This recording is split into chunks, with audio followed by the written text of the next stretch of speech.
shadoof to raise water. This simple mechanism used since pharaonic times, consisting of a bucket attached to a rope at the long end of a wooden pole, resting on a fulcrum with a counterweight, was often used, but not at the exclusion of the more simplistic act of bailing water as demonstrated by these Nubian women.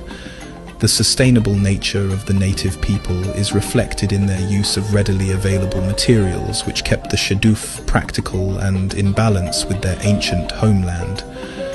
The Nubians have always prided themselves on the permanence of their society, which makes their current expulsion from the Nile Valley, due to the flooding of the Nubian plains, all the more heartbreaking. Before their homelands were flooded and Egypt's expanding, migrant population forced and concentrated the Nubian population south to Aswan and Sudan. During the time in which this video was recorded, there seemed to be a unanimous acceptance of the African ownership of the ancient Egyptian culture. This trend has changed recently with the rising international interest in tourism. This increasing dependency on the once shunned ancient Egyptian culture has prompted a shameful shift in rhetoric, expressed in a push by many modern Egyptians to usurp the cultural ownership of ancient Egypt and actively deny any connection to this culture as belonging to the indigenous dark-skinned Nubians. This unfortunate behavior is being taken up by many of the youth born out of ignorance of Egypt's true history. But, as with the very statues and artifacts, the evidence is here in black and white for the world to see that ancient Egypt is almost exclusively reflected in Egypt's native melanated African population, in both appearance and culture. Hollywood and global cinema have played a significant role in shaping perceptions of ancient Egypt. Films like Cleopatra, The Mummy, The Prince of Egypt, and Gods of Egypt continue to significantly influence how people view ancient Egypt, often blending historical facts with modern politics, fiction, and fantasy.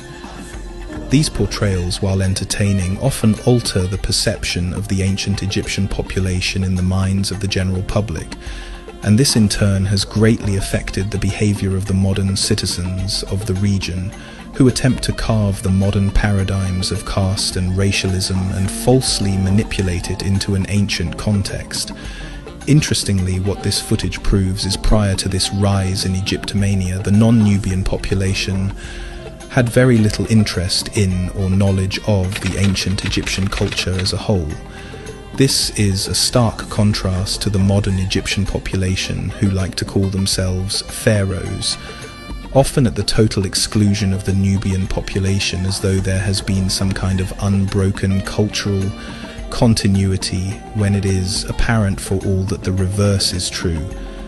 Ironically, this is something that is only true for the Nubian population, the indigenous Nile-dwelling Africans.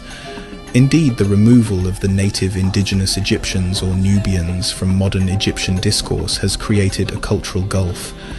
This footage proving that no true link to ancient Egypt can exist without them. Because of their refusal to acknowledge this, the modern population have become entirely dependent on Western scholarship to interpret Kemetic culture, having sadly evicted the true custodians of this knowledge. As we observe this video evidence of the Nubian caste being the sole preservers of all ancient Egyptian traditions, it is saddening that these same people whose rituals brought so much joy, mystique, authenticity and unity to Egypt are now the subject of so much Arab-Egyptian scorn. The authorities persecute, deride and ostracize this community, and many young Egyptians, rather than respecting and revering them as a living link to the ancients, claim they don't even exist and that Egyptians, although multicultural, were never black to begin with. A bizarre and contradictory claim.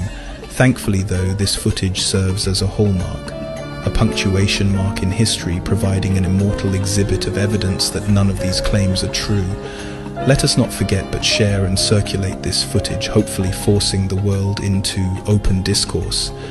This video evidence must be remembered and highlighted so the denial of their existence and the ignorance of their ongoing plea to return to the Nile doesn't continue for another 100 years. Perhaps this footage can serve as a reminder of the natural order, a time when the Egyptian population celebrated their mysterious, indigenous Nubian countrymen and appreciated the vital connection to ancient Egyptian life this culturally African population provided.